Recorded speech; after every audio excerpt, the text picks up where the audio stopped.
Welcome to the Daily Buzz for Monday, February 14th, and happy Valentine's Day. Tay, do you have any plans for today? Yes, I will be going out to dinner after practice today. Well, I hope you have fun and enjoy that. Let's watch this short video about Valentine's Day.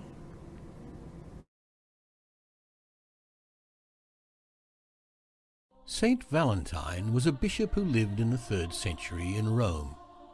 During his lifetime, the Roman Empire was crumbling down from the attacks of surrounding tribes. Emperor Claudius II, who ruled during the chaos, believed that marriage made soldiers weak. He issued an edict that forbade marriage to ensure the quality of his soldiers. The ban on marriage was a great shock. The kind bishop noticed the injustice of the decree. He held the law of the church and helped lovers who came to him, uniting them in a holy matrimony. But it was only a matter of time before the emperor heard about this friend of lovers and had him arrested. Valentine was imprisoned. While waiting for his sentence, his jailer Asterius approached him to use his saintly power and heal his blind daughter. Valentine succeeded, and her sight was restored. They became close and fell in love. After a while, the emperor issued a verdict. Valentine was asked to agree with the emperor about the ban on marriage, thus giving up his religion. Valentine refused. Just before his execution, Valentine asked for a pen and paper and signed a farewell message to his lover. From your Valentine, a phrase that lived ever after.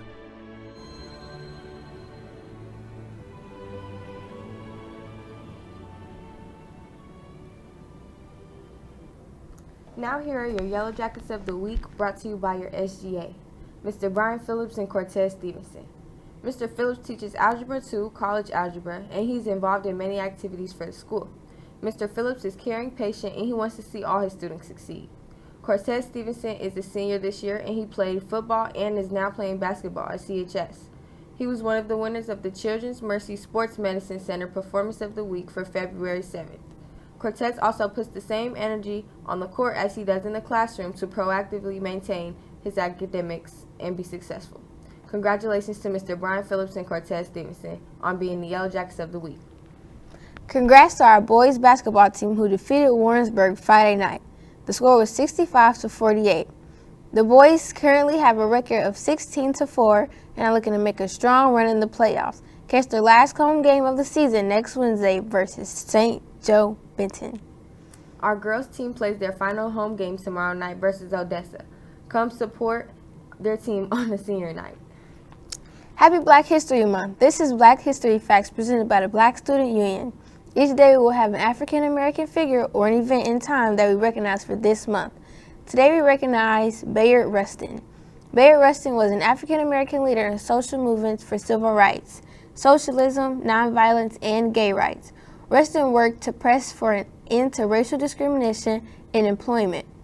Rustin later organized Freedom Rides and helped to organize the Southern Christian Leadership Conference to help strengthen Martin Luther King's leadership and teach about his nonviolence. Now let's stop and watch a video about his life. Bayard was at heart a militant and revolutionary in the fight for civil rights. Bayard Rustin served as a trusted advisor to Dr. Martin Luther King Jr. during the Montgomery bus boycotts, but he's better known for organizing the iconic 1963 March on Washington. The one man in America who could do it did it, and that's why it happened. It had an architect. His name was Bayard Rustin.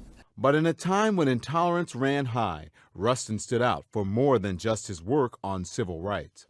It was just one of these facts of life.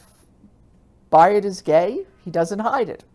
I said to somebody once that he never knew there was a closet to go into. Bayard had been attacked both for his homosexuality and also his political views. Strom Thurmond did it on the floor of the United States Senate. Thurmond referenced Rustin's 1953 arrest on a public sex charge. The senator is interested in attacking me because he is interested in destroying the movement. He will not get away with this. The march was a huge success and exceeded expectations, but it wasn't the first time Rustin's sexuality came under attack, sometimes from his own people, including the Democratic congressman from Harlem. There was the possibility of a rumor being circulated by Adam Clayton Powell that Bayard Rustin and Martin Luther King Jr. were having an affair, King pressed Bayard to take a back seat and back off from the organizing in 1960 in the March on Conventions movement.